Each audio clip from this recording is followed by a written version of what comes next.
The final day of my hike starts with a long, dusty 13-mile walk, mostly on forest road. It takes me to the first water source, a solar well pumping life-giving liquid from deep underground into a massive algae-covered cistern. To be fair, the water filters beautifully, and I'm able to relax in a small square of shade beneath the rusting windmill, crankily swaying in the wind. I need this rest because I've been feeling anxious all day. From here, the water sources are of unknown quantity, and the 4 liters I've gathered, a heavy 10 pounds, would need to suffice to the end of my hike. But loaded down now with only road in my future is not making for a soulful end to my journey.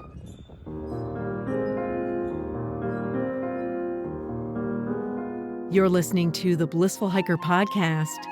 I'm Allison Young, the solo, female, middle-aged, titanium-reinforced, cancer thriver, and long-distance backpacker, blissful hiker, sharing stories to inspire you to learn to hike your own hike. If you enjoy these podcasts, please consider supporting them through Patreon. There's a link in the show notes or at blissfulhiker.com. Long-distance hikers in the U.S. mostly use a phone app these days to serve as both map and information sharing. I may be too early on this trail to get beta on water, but not on what's ahead.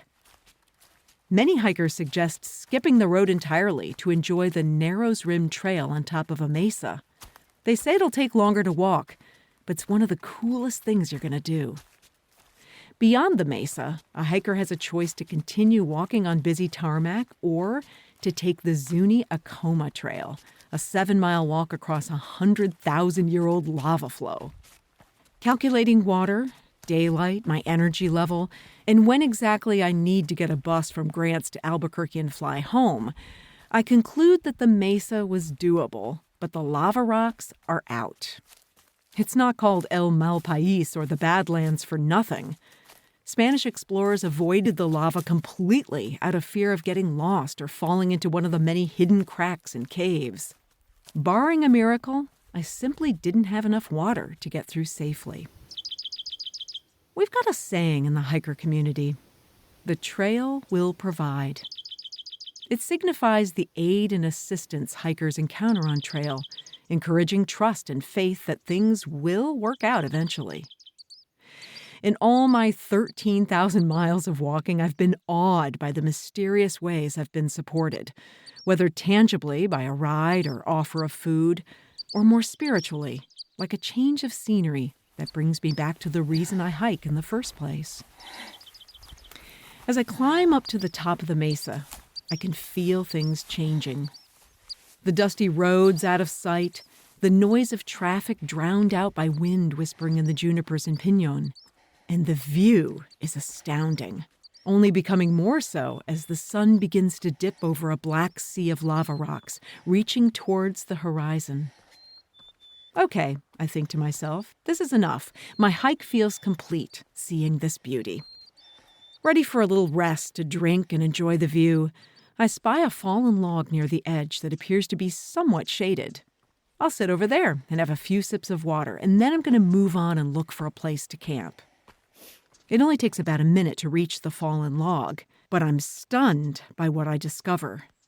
The log has an L shape at the top, curling around in a protective stance over a bed of pine needles softly next to it. That space is just the size of my body. It's as if my cowgirl camp, sleeping out without a tent, has already been made. A bit startled by this invitation, I warily sit on the log and drink water as planned.